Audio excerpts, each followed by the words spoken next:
Operation है but एक full scale operation नहीं है। जैसे आपका ज़रबेयज़ था या रद्दुल फसाद था, वो आपकी फुल स्केल वॉर्स थी, लैंड वॉर्स थी, आपके स्पेसिफिक एरियाज़ थे जिनके ऊपर मिलिट्री ने ऑपरेशन करना था।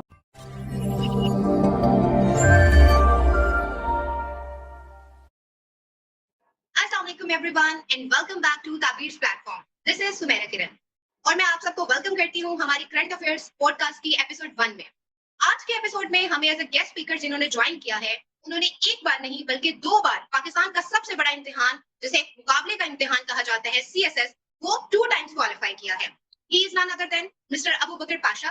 आज हम उनसे गाइडेंस लेंगे कि किस तरह से करंट अफेयर्स के पेपर की तैयारी की जाए। ओके, अब हम कुछ पाकिस्तान के जो डोमेस्टिक अफेयर्स हैं, जो इस वक्त करंट सिनेरियो में चल रहे हैं, हम कुछ चाहेंगे कि आपके साथ डिस्कस करें, आप उन टॉपिक्स को थोड़ा सा इलैबोरेट करें और आप इस पॉइंट ऑफ व्यू में इलैबोरेट कीजिएगा कि इन केस ये क्वेश्चन करंट अफेयर्स के पेपर में आता है फॉर 20 मार्क्स, तो हम इसको किस तरह से टैकल कर सकते हैं, इस क्वेश्चन में क्या क्या चीजें हमें ऐड करनी चाहिए, क्या पार्ट हम स्किप करेंगे।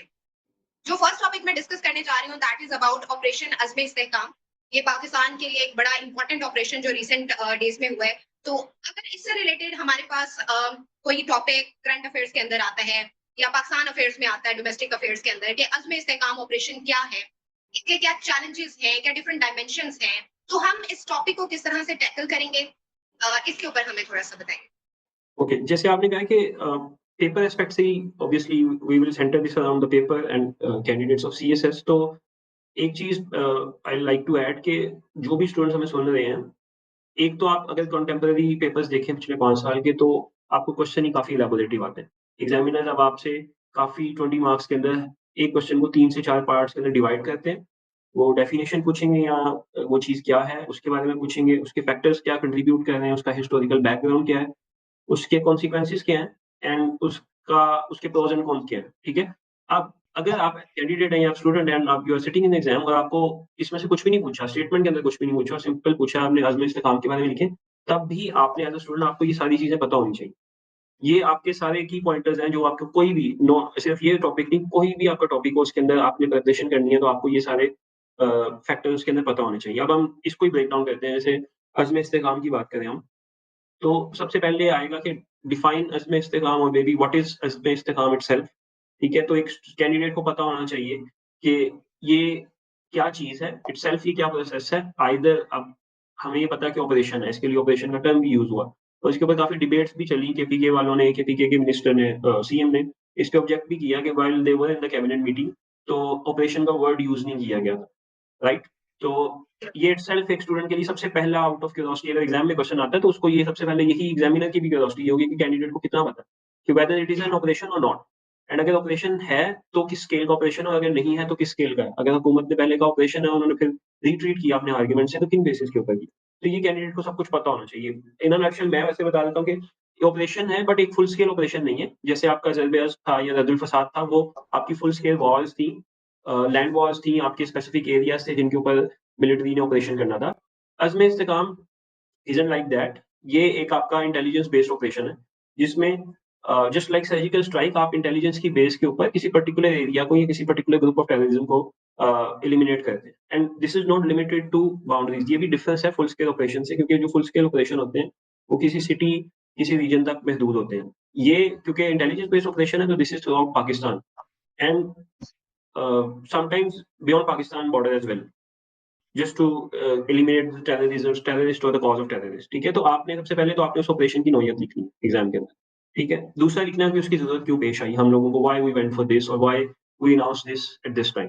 उसकी आपको रीज़न्स पता होनी चाहिए। जो मेजर रीज़न है इस कॉन्टेक्स्ट के अंदर, इसमें इस्तेकाम में, आपने देखा होगा कि पाकिस्तान में पिछले 2-3 साल से इंस्टेबिलिटी आने लगी। Political as well as a, आपकी पीस स्टेबिलिटी पे इफ़ेक्ट होने लग गए। जब से अफ़गानिस्तान के अंदर यूएस ने रिट्रीट किया और उनकी तालिबान गवर्नमेंट आई है, पाकिस्तान के अंदर टेररिस्ट अटैक इंक्रीज़ हो गए। एक कॉमन नंबर ये है कि पिछले साल 2023 में ऑलमोस्ट 500 सिक्योरिटी पर्सोनल्स पाकिस्तान की आर्मी के, रेंजर्स के, वो शहीद हुए। एंड इस साल अभी तक it's around 250 to 500 once again. It means कि वो एक राइज़ हुआ है टेररिज्म में, ठीक है? और एक पर्टिकुलर जो इसकी मेजर रीज़न है दैट इज़ के इन टारगेट्स के अंदर, इन टेररिस्ट अटैक के अंदर चाइनीज़ और जो सीपेक रिलेटेड उनके वर्कर्स थे, जो सीपेक रिलेटेड इंजीनियर्स थे, उनको भी टारगेट किया गया। अभी बिल्कुल इस वीक ही आपने 2 days back there is an attack in Karachi जिसमें 2 चाइनीज की डेथ हुई है। This is the first time China ने काफी सॉलिड वर्ड्स के अंदर ऑब्जेक्ट किया है उन्होंने कि आपने अगर सीपैक की इन्वेस्टमेंट आप चाहते हैं, अगर आप सीपैक को कंटिन्यू करना चाहते हैं, तो आपको यहाँ से टेररिज्म एलिमिनेट करना पड़ेगा। तो कुछ सेक्टर्स की तो ये भी अ, राय है कि ये चाइना बैक्ड ऑपरेशन है, ये China is one of the reason behind that, but that is one factor, not all factors. Pakistan की अपनी गवर्नमेंट और अपनी स्टेट की भी एक स्ट्रैटेजी है to eliminate the rising resurgence of terrorism, इसकी बेस के ऊपर हुआ। तो ये this is the second thing के कॉजेज़ क्या हैं, ठीक है? अगेन फर्स्ट आपका कि क्या चीज़ है, उसका स्केल क्या है, सेकंड आ गया आपके कॉजेज़ क्या हैं। थर्ड आ गया कि अब ये इतना कंट्रोवर्शियल क्यों है? इसके ऊपर डिबेट्स हैं, तो डिबेट्स किस चीज़ की हो? आपकी 3 पॉलिटिकल पार्टीज़ जो हैं पीटीआई, जेयूआई, जमात इस्लामी, उन तीनों ने इसको अपोज़ किया और तीनों की केपीके में और बलूचिस्तान में काफ़ी ज़्यादा प्रेज़ेंस है। तो अगर आपकी 3 मेजर पार्टीज़ इसको अपोज़ कर रही हैं, तो what's the controversy behind that and what's the debate behind that? यहाँ पे I would like to add one thing, as a candidate, as a student, आप किसी पॉलिटिकल पार्टी का पार्ट नहीं है। आप ना गवर्नमेंट का पार्ट है, ना आप उनके रिप्रेजेंटेटिव हैं, आप पीटीवी न्यूज़ पे नहीं बैठे हुए एग्ज़ाम में और आप किसी दूसरी ऑपोज़िशन पार्टी में भी नहीं बैठे हुए।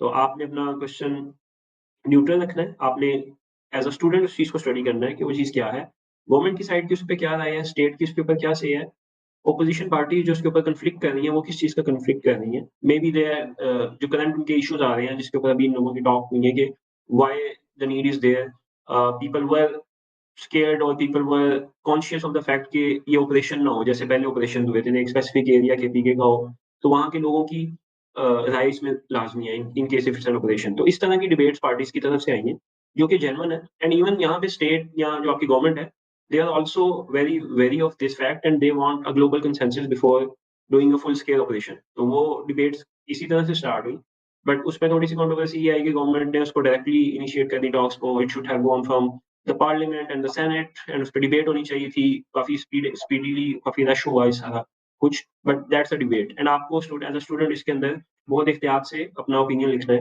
कि डिबेट क्या है, ठीक है? आपने किसी पार्टी की साइड नहीं लेनी, बट आपने उसके ऊपर डिबेट लिखनी है एंड देन उसके ऊपर फार मोर कॉन्सिक्वेंसेस क्या हैं, उस ऑपरेशन के प्रोस क्या हैं, उस ऑपरेशन के कॉन्स क्या हैं और उससे क्या-क्या बेहतरी आ सकती है if that gets successful and उसका स्केल डिफाइन होगा उसके अकॉर्डिंग। जैसे ऑब्वियसली यू नो ये आप एंडिंग में लिखेंगे कि आप पीस आएगा आपका, ठीक है? पीस के लिए किया जा रहा है, टेररिज्म को खत्म करने के लिए किया जा रहा है, तो आपका पीस एक आपका ग्लोबल टारगेट है।